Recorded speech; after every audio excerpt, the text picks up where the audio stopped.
Good evening. Today's Monday, May 18th, 2026, Mount St. Helens Day, and the Salem-Keizer Public Schools Budget Committee meeting is now called to order. It is 6 p.m. In the evening. Director Richardson, would you please read the land acknowledgement for us? I'll be more than happy to. We're gathered today on the land of the Kalapuya, who are represented by the Confederate tribes of the Grand Ronde and the Confederated tribes of the Siletz Indians. The relationship between the Kalapuya people and this land continues unbroken to this day, and we offer gratitude for the land and for the generations present and past who have stewarded the land since time immemorial. We respectfully acknowledge and honor past, present, and future Native American and indigenous students and staff at Salem-Keizer Public Schools. We invite you to join us in honoring these ancestral grounds and celebrating the resilience and strength of all Native American and indigenous people. Thank you. Please join me in the Pledge of Allegiance.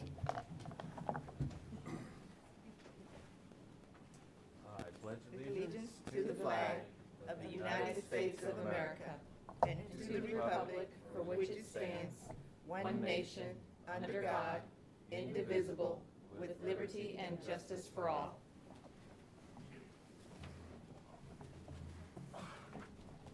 All right, we will take attendance. Bill Guthridge. Here. Jean Jatan. Not here. Catherine Jones. Here. Armando Munoz. Here. Kelly Strawn is here. Isla Thodi. Here. Jim Boo.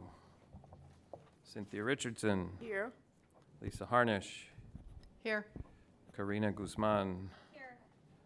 Jennifer Parker. Here. Satya Chandragiri. Chrissy Hudson. Here. Mel Fuller. I'm back. Welcome back. All right, thank you. First on our agenda this evening is review of the questions from the last budget meeting. I will turn this portion of the agenda over to Superintendent Castaneda. Thank you. Budget committee members, you'll find at your seat a packet, and if you turn to page 10, that's where you'll see the questions that came up at our last meeting or since our last meeting. And as we did last time, I'm going to restate those questions and take everyone through the answers so that our public can also follow along. So our first question on page 10, number 1, came from committee member Jatan. This is on page 73, and she was asking questions about why the instructional, professional, technical services amount dropped and if it could be shifted back through a transfer from the travel line. So first, the drop that you see on page 73, it is object code 310, I believe, that she was talking about. And on that one, it actually is not a net transfer of services out of that. It is a realignment across to other functions. We did not propose in this budget to reduce our professional development resources. And so furthermore, the travel line, which was also part of her question, you'll see it there under object code 340. It supports, it is a professional development travel line. Almost all of the resources there are for building-based staff to attend conferences and trainings. So this year we have several $1 million worth of professional development support for our building-based staff. Those include things like the International Baccalaureate and the AVID training. We have a group that goes to a significant special education conference, and we also have grade level instruction support. The travel line that you see there was one that was built with quite a lot of care by our team and intended to hit the right balance of conference and training that includes travel and registration fees along with in-house offered professional development. Question number 2 was from Committee Member Jones, and this is about the capital outlay and facilities spending for Special Project Fund 418. And specifically, I think what you were noticing is the several millions that were budgeted. And so a couple of things to know about that. First is that that's what you can see us moving the anticipated revenue of the building sale down through 418. It is money that we will spend only if we need it, and it is likely we will need a large share of it, as we have, unfortunately, over $1 billion in deferred maintenance. The majority of that is going to be going to address compliance issues related to ADA and a legislative requirement around LED lighting, along with some continued construction at our behavioral health center. Then if you go on to page 11, question number 3, this is from Committee Member Hudson. She requested some additional definitions for resources and requirements. I won't read this to everyone, but you have it there, and we thought this was an excellent catch because this really should be in the budget book, and we'll be adding it next year. On page 12, Committee Member Hudson asked about the object category 800, which you can see on page 29. And I think specifically you were saying what is included in that. So that includes our contingency and our unappropriated ending fund balance, PERS, pension debt services. So that's a combination of several very highly restricted and important funds. Question number 5 from Committee Member Hudson. Where are the costs for the bond feasibility budgeted? They are budgeted in the Special Capital Projects Fund, which is on page 152. Question number 6 from Committee Member Hudson. What is included in the budgeted increase in capital outlay for food services on page 111? And that is part of a multi-year improvement plan for our kitchens. And that is funded through the federal food nutrition project. And then finally, question number 7 from Committee Member Vu, which is why do we see significant reductions in the communications object code, which is 350 throughout the general fund budget, proposed budget. The majority of those changes are actually in school level budgets, and it isn't a reduction in communications, it is a shifting of school level budgets across the multiple objects that schools tend to spend money on.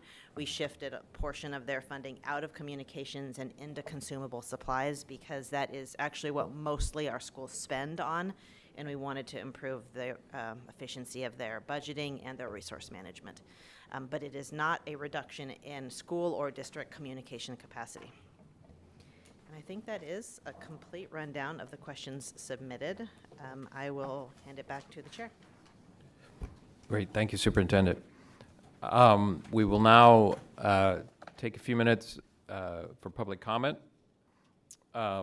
Just a reminder, all audience members are subject to immediate removal if they engage in abusive speech, abusive, threatening, vulgar, or hate speech, including speech articulated on signs and clothing, which violate the harassment and/or every student body's or student belongs policy. Please note that we provide an opportunity for public comment by virtually, in person, or in writing. Electronic mechanisms are used for translation.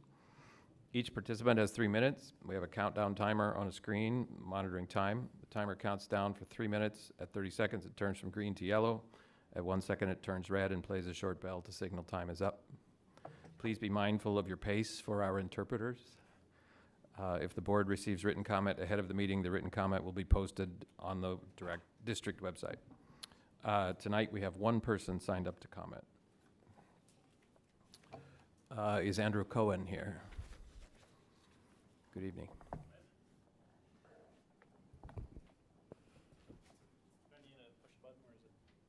You just speak straight in. Just speak straight into the microphone. Speak straight in. Perfect. Good evening, Budget Committee, Superintendent. Pleasure to be here. My name is Drew Cohen. I reside in Ward 4, School District 3 within the City of Salem. I am a South Salem High School graduate, and I currently have a child attending Pringle Elementary. I rise tonight to speak on behalf of the proposed budget and the future of this school district. I am a senior budget analyst at the Oregon Health Authority, and the chief role of a senior budget analyst is to project and forecast future revenues and expenses from this budget, and by that measure, the future policy of an institution. I am deeply troubled by the year-over-year decrease in students as measured by the average daily membership. That directly results in the amount of funding Salem-Keizer receives in the state school fund. According to the Salem Reporter, Salem-Keizer peaked at about 42,000 students in the 2019-2020 school year and has declined on average 2% every year, or about 817 students. From 2019 to 2026, the enrollment decreased by 20%, or 6,800 students. If I followed the math correctly, there will be an ongoing 2% reduction for the next foreseeable future, which equates to, by the time 2035,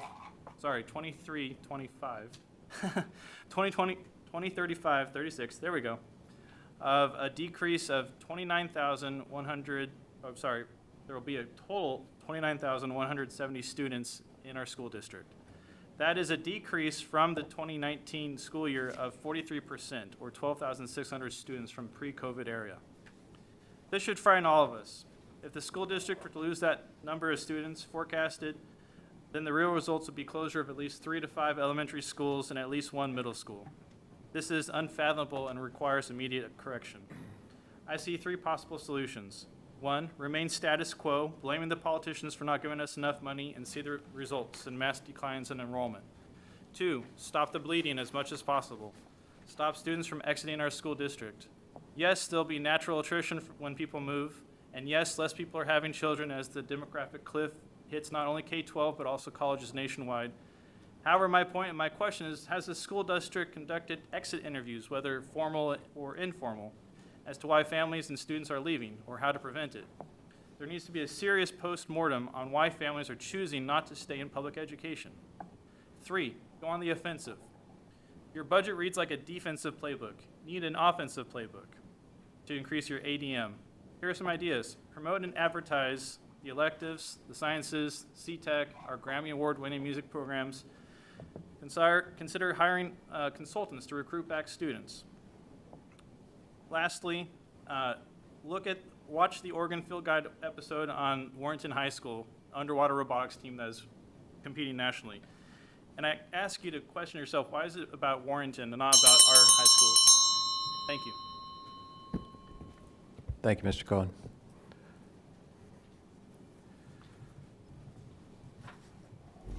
We will now shift Chair. into further Chair. discussion. Yes. Sorry, there was one additional public commenter. If Oh, you can are they just online? Call them. I don't know that they're here, but we should call them. Okay. Thank you. Do we have a name? Ross Swartzendruber. Gotcha. Okay. Mr. Schwartzendruber, are you online?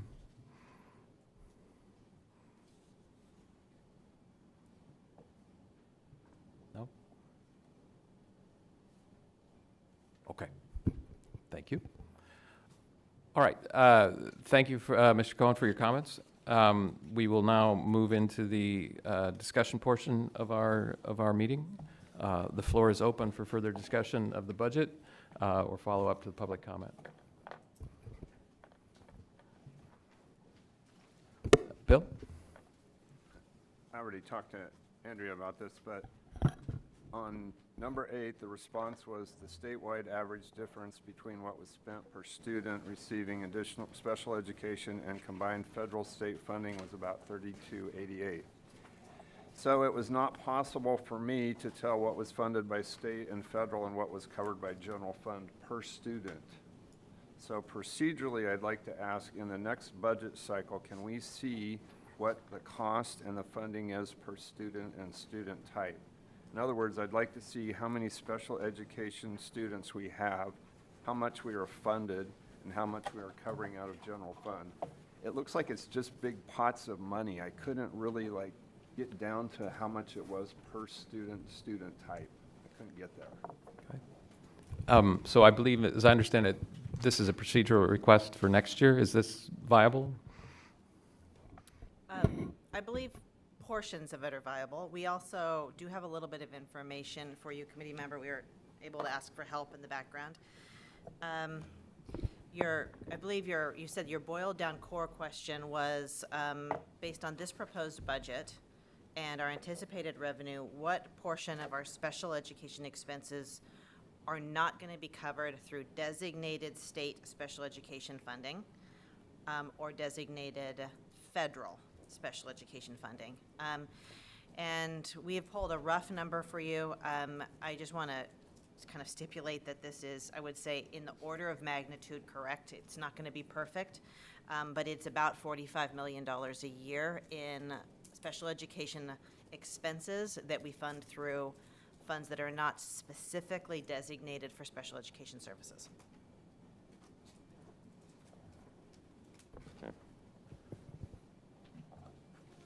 I have a question. Kelly, Oh, sorry, go ahead, Bill. Was the question answered? I didn't hear it. Is it feasible to consider this for next year so that, to break this further out or in greater detail? We can bring this kind of information again. Your first part of your question was cost per pupil, I believe. And I would counsel against using an average cost per pupil for special education for one simple reason, which is that the range of possible expenses associated with special ed is so great that an average cost per pupil is actually just as likely to cause us to misunderstand what special education is than to help us better understand it. We could have a student who has 15 minutes a week of occupational therapy, or a student who's got many complicated medical needs. And the range of expenses there between those two is so great. I think there are probably other ways to understand the gap that's left. And the way that we started to answer that question today, we can also incorporate into next year's presentation. I would feel better seeing it next year if we can do it. I know we only have a couple days here, so. Yeah, we'll make a note of that and bring information like this back next year. Do you want me to send you more specifics about my procedural request here, or what's the best thing to do? Yeah, I think if you could send us an email, and then we'll come as prepared as we can next year to incorporate that into our presentation. Okay, thank you. Okay, thanks, Bill. I have a quick question.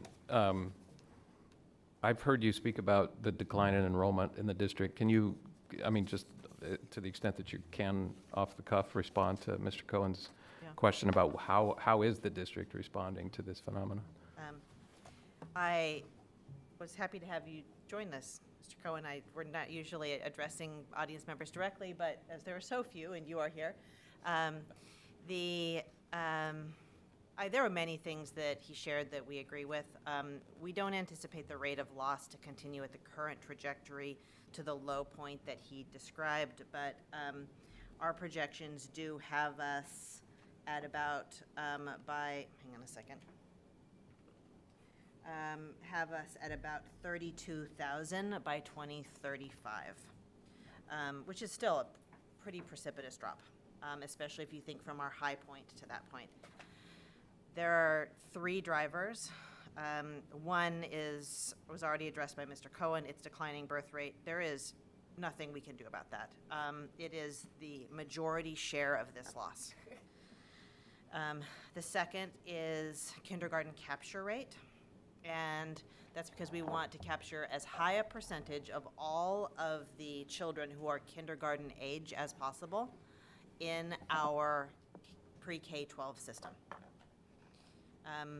We are actually starting that work right now, although our speaker didn't address it. It's very much in the spirit of what he mentioned. We want to know as much as we possibly can about the pre-K and kindergarten families who are not choosing Salem-Keizer and why, and do everything we can to capture them as early as possible. That has got enormous educational benefits, but it also has ideally an impact on our enrollment for 13 years after we capture them. And then the final thing that I'll add is that year over year, on net, we are not actually losing enrollment. Once students come to us, with very few statistical exceptions, we're between like a 98% and 102% retention rate, meaning if we have 100 third graders, we might have 101 fourth graders. So our losses on net are not coming once students enroll in our schools. Where they are on net coming from are the ones who never enroll in our schools. And I totally agree with our speaker in saying that we need a thoughtful, data-driven campaign that helps us understand why and helps us reach those families. Mel? Thank you. Correct me if I'm wrong, please, we're not the only district that is experiencing this declining enrollment, is that correct? Correct. Yeah, okay, thank you. Okay. Are there other questions? Jim? I think this, understand that scope of what are the students that we never see. It's kind of like, how do you find the invisible man? What are other ways that we can gather that information to understand there are students that never considered, or their families never considered Salem-Keizer school districts? Yeah, you've put your finger on part of the challenge, which is we're trying to find people that we may never have met. And one of the best routes to that is to be working with the full loose network of pre-K providers.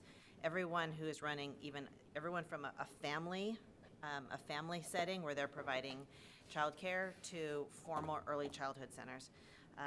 The more we can connect with our pre-K community, the better chances we have of understanding the needs of families who we might not otherwise meet. There are other approaches that we're excited about and probably a little beyond the budgetary scope, but are more ambitious in nature and involve partnerships with pediatricians, healthcare community. I got a question. He brought something to my attention that actually got my attention. It's like the exit of what people exit interviews, or what kind of notifications that you guys get when somebody is exiting the school, just leaving the school. What is the reason? Do we have anything that give us information about it? No, not currently, and I think it would be a very helpful addition to our overall understanding of which families come and stay with us and are very happy to do so, and when families make the decision to leave after they've been in our enrollment, why they made that decision. You guys will, as a budget committee, understand that we quickly find ourselves in the world where we're choosing to learn about families we're losing, or we're choosing to serve families we have, because the resourcing to support ambitious outreach of this sort is a little beyond our reach, but we are working on small measures that will help us learn more. Karina? Yeah, sorry, and I think this is kind of this full circle conversation, right? When we're aware of families who have left our district and have also returned, and if you want to maybe correct here, but families come to us also because of, when we talk about special education support and services, because we have capacity and we have that ability, and those are resources that are sometimes difficult for families to find in other educational settings. So I know that, this is, again, kind of this complex issue of losing families, how expensive it is to provide services, how we're not funded adequately for special education supports, and also how important and necessary those services are. I don't know, Superintendent, if there's anything that you want to add to that. I know that we might not have specific numbers, but anecdotally, there's been a lot of stories about those things shared with us as well.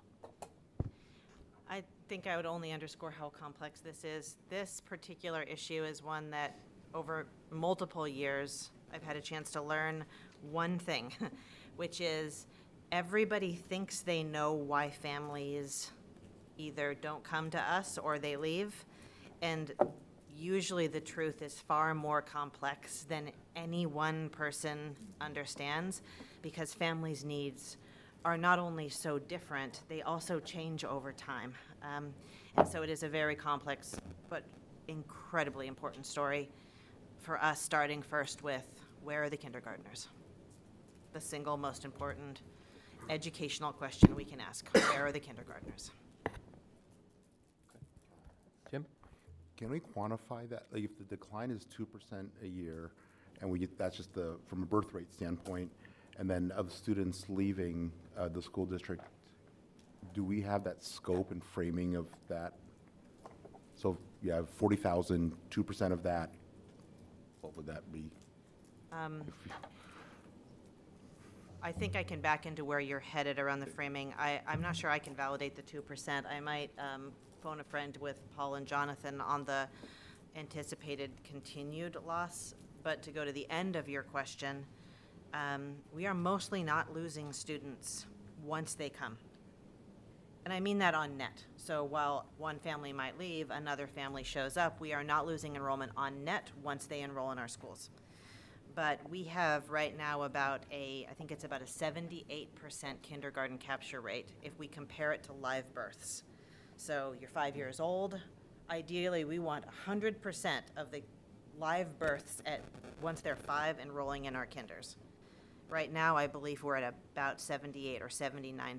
So Committee Member Vu, that delta right there, that's the one that accounts for the largest share of the enrollment that we believe could be within our reach, and we need to know more about why they are not with us. Yeah, I'll add when you look at the largest driver there, what's happening is this phenomenon with the birth rate is that we're graduating 3,500 students right now, but we're bringing in 2,500 kindergartners, and that is mostly driven by that birth rate piece. And so that cycle of smaller cohorts is moving through the schools at a rate now where it's just about to hit middle schools in that wave. And so that's where when we say it's going to level out at some point with our projections on birth rate is that, we're looking at that to keep steady is what we're forecasting. And so that will, as it carries through, will kind of level out at that 32,000. And as the superintendent said, we're looking at that, how we increase that capture rate. It wasn't about 90% pre-COVID timeframe. It fell down lower. We're about 78%, and that is about average. We're kind of in the middle of the pack of public school systems across the state and across Washington as well of what that capture is. Okay. Yeah, Isla. Just curious on that, at what year are you anticipating that to level out?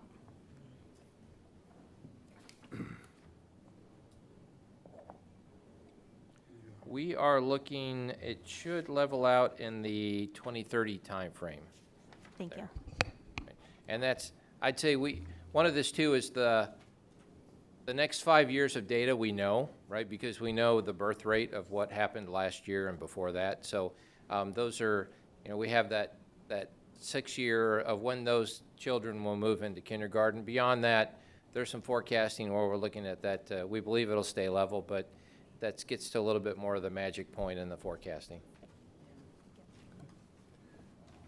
Chrissy, did you? Thank you. Microphone. Thanks. Sorry, you're right. I'm speaking to everyone, not just, thank you so much. Actually, Paul just touched on it because I just didn't hear, and I wanted you all to hear, because you might not have heard the presentation that the district had done prior on this topic about where that data, which year set it came from. And you just talked about, post where we are today and prior to COVID and so on. What I kind of missed right there, you said we're about level with, or did you say just behind the average public school, all the districts in Oregon as far as the capture rate? I think We're in the middle of the pack.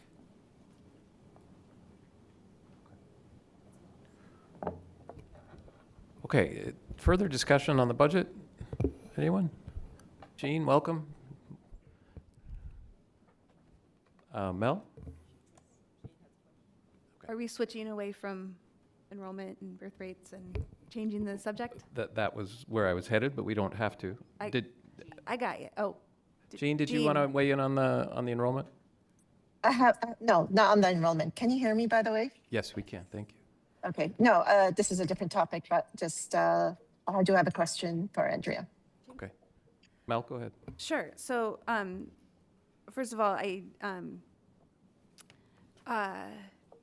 had a lot of questions about EduStaff and last week when I wasn't here, and I'm really glad to arrive after being gone last week and see most of my questions answered. So I think that there's a lot of minds on this committee. I haven't had a chance to weigh in on my take on it publicly, and it's not my favorite thing that I like to see. It's outsourcing, and just a year ago, we were was campaigning for this seat that I sit in now. And one of the things that I was really asked about in my endorsement interviews was my stance on outsourcing, and if I would, and if I would stand up against any anti-labor or anti-union activities that showed up while I was in this chair. And for the record, this is me doing that. I was asked on doing it, but I just wanted to express that it's not my favorite. However, I do trust the district to know what they need, and I will in the end be supporting the budget. So that's mine. Thank you. Catherine and then Jean. Sure. I want to kind of circle back to a question that I asked 2 weeks prior, and I just want to really make sure that I'm understanding it right. So the state school fund has a lot of different revenue sources coming into it: marijuana, timber, general fund, which comes from our income taxes. We saw an increase annually, 10% biannually, starting in the 2017 and 2019 biennia. The CAT tax, the corporate activity tax, comes into play, and that, say, we passed it in 2019, 2020, so you would see it in the 21-23 biennia. That comes into play, and we actually saw the funding only increase by 3%. So not by 13%.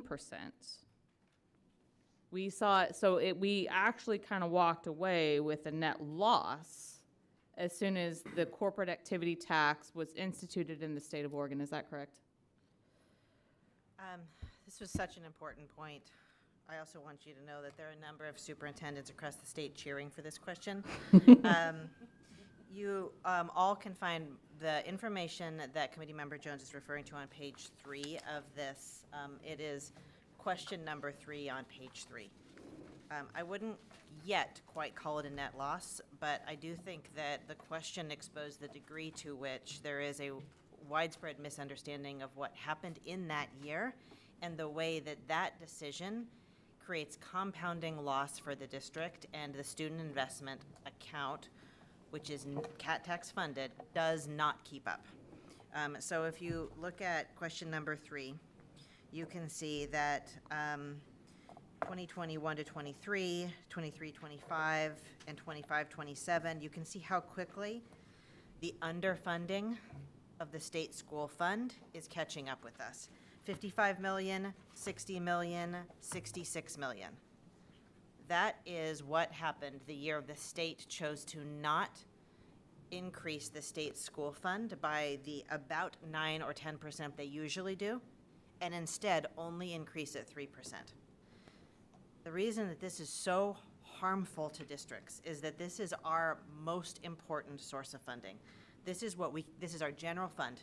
This is what we can use for everything that we need to run a school district. When they only increased us by 3% for that biennium, they did not keep up, not even close, with the pace of our growth. Not just Salem-Keizer, the entire state. So what you can see there is that compounded since that happened, it's already cost us Salem-Keizer $180 million in revenue. And that number will get bigger every year because it compounds. Around the same time, the Student Investment Act showed up, and that is a restricted fund.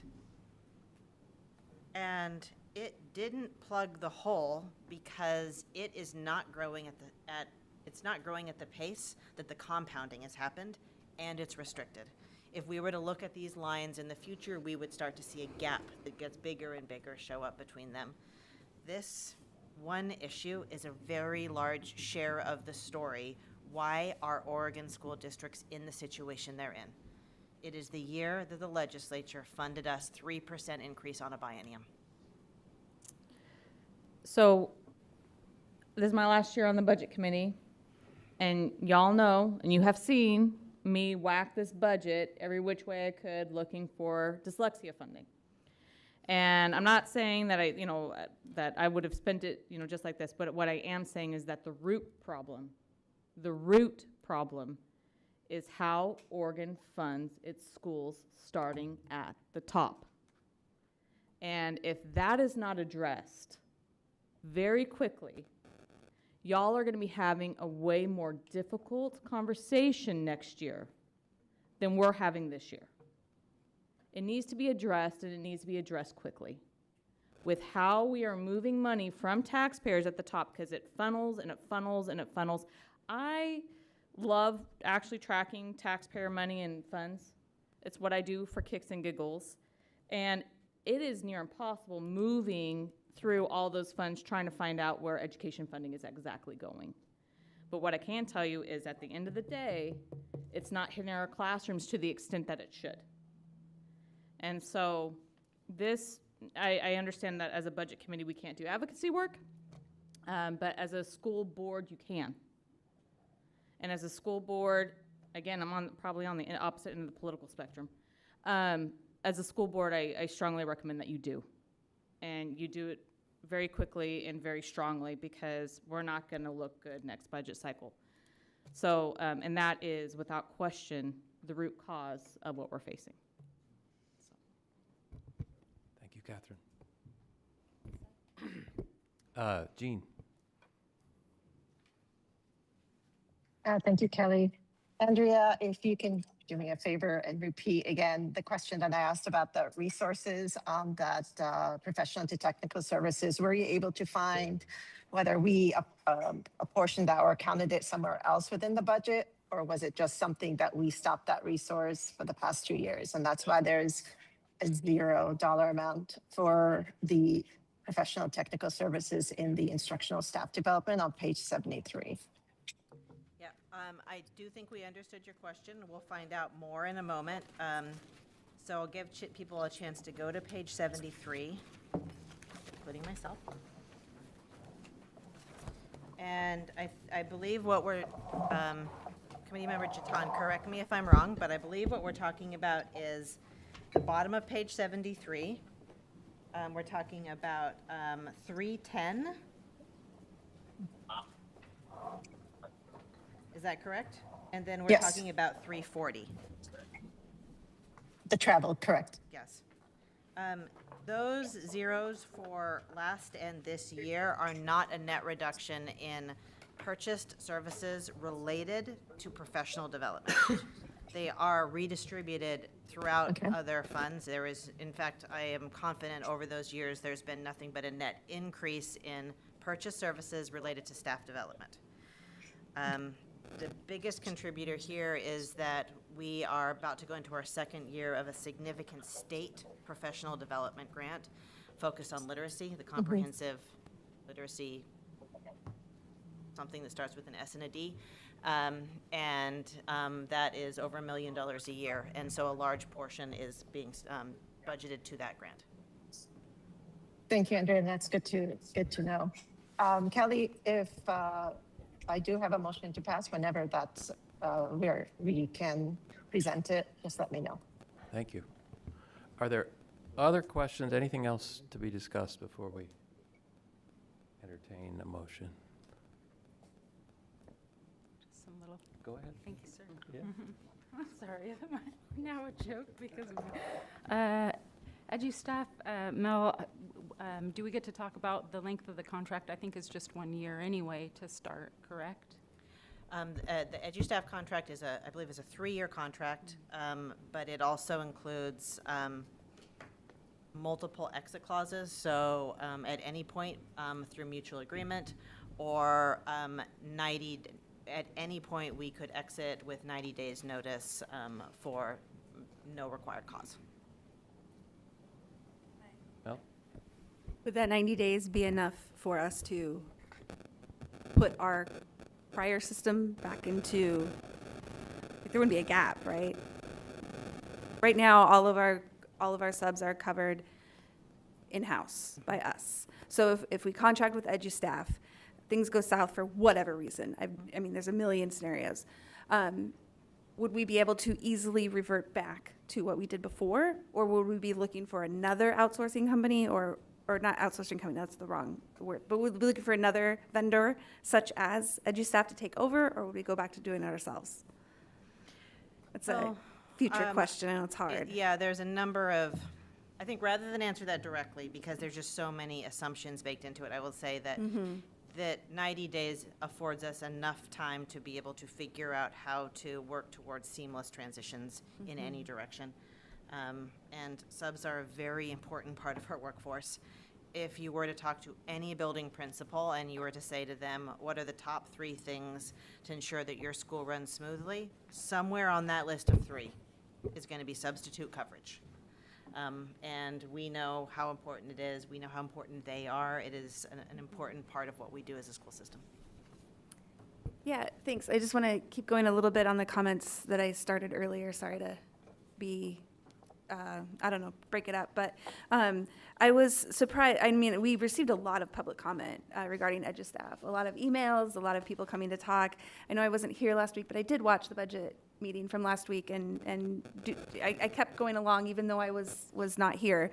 I was, you know, in my knowledge that I have in getting ready to come and be a board member, it's, you know, I really studied up on labor and union practices, and I was just really surprised that, I mean, I wasn't surprised that we heard from substitutes themselves, but I was really surprised that we didn't hear from our unions about this, because it is anti-labor, and I would think that they would be taking a stance or coming to advocate for the substitutes who were potentially going to be switched to working through EDUStaff. So I'm kind of confused by that, but I understand that the substitutes that we have in the district are not represented by SCIA or Ask ESP. They're not unionized. So I can kind of understand that, but I was really kind of disappointed to not see advocacy from those unions over this.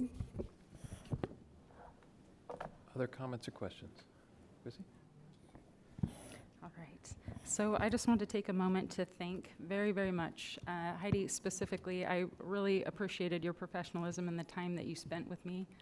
Hours going over all of this. That was absolutely amazing, and it's what I have felt like I've been missing this whole time. So that was wonderful. You are wonderful. Your patience with me, and today I'm going to end up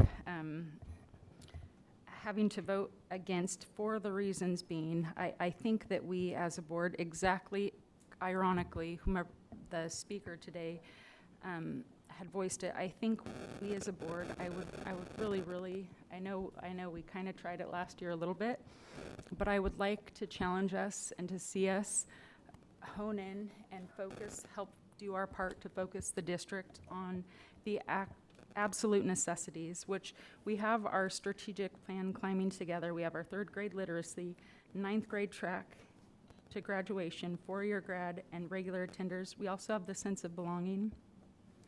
An emphasis of our discussion, I know, and what it seems like is an emphasis that's embedded into everything. But I think that sometimes the district's definition of sense of belonging differs from a whole lot of the community, and I think that's missed, to be honest.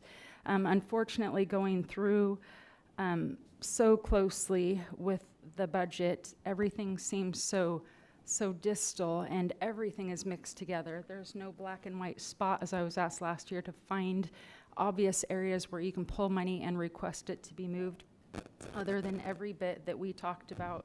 And I really appreciate this rigorous from all of you, committee members' discussion this year. This was wonderful.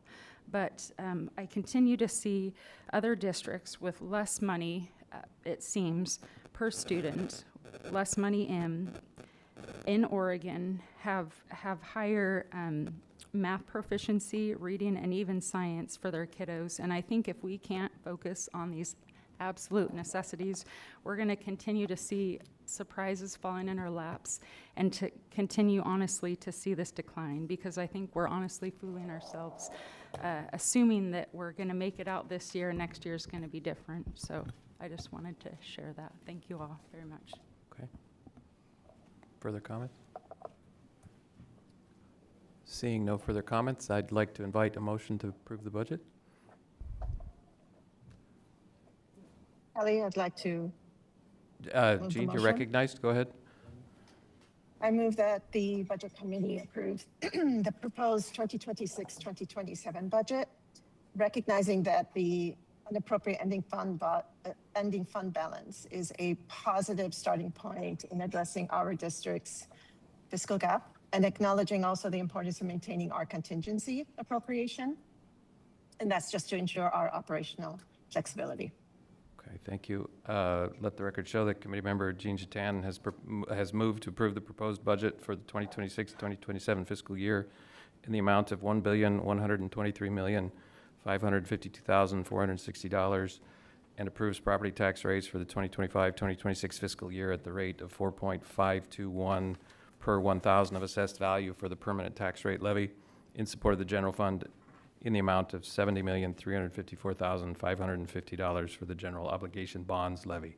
Is there a second to the motion? I second the motion. Okay, committee member Jim Vu has seconded the motion. Does anyone need me to read the exact budget again a second time? Are we okay with what we're voting? I'll read it again just for procedural purposes. All those in favor of approving the proposed budget for the 2026-2027 fiscal year in the amount of $1,123,552,000, sorry, let me start over, $1,123,552,460, and approves property taxes for the 2026-2027 fiscal year at the rate of 4.5210 per 1,000 of assessed value for permanent tax rate levy in support of the general fund, and in the amount of $70,354,550 for the general obligation bonds levy, please raise your hand and say aye. Aye. Aye. 9, 10, 11. I thought I counted 11. Can we do that again? 1, 2, 3, 4, 5, 6, 7, 8, 9, Aye. 10, 11, 12, 11. And those opposed, please raise your hand and say nay. Okay. The record shows 11 for, 2 against, and 1 person absent. The budget has been passed. I just want to say thank you to everybody before we adjourn here. This is my 3rd year. Thanks for letting me run the show for once. It's been a pleasure. As a member of the community with 2 kids that have graduated and a spouse who works in the district, I just so appreciate how much everybody who's here cares about what we're doing and why we do it. And so thank you. And I'll see you out there on the street somewhere. With that, I believe we are adjourned. Oh, wait. Please note that the budget meetings tentatively scheduled for May 19th and May 20 are canceled. And this meeting is adjourned. Thank you. And it is.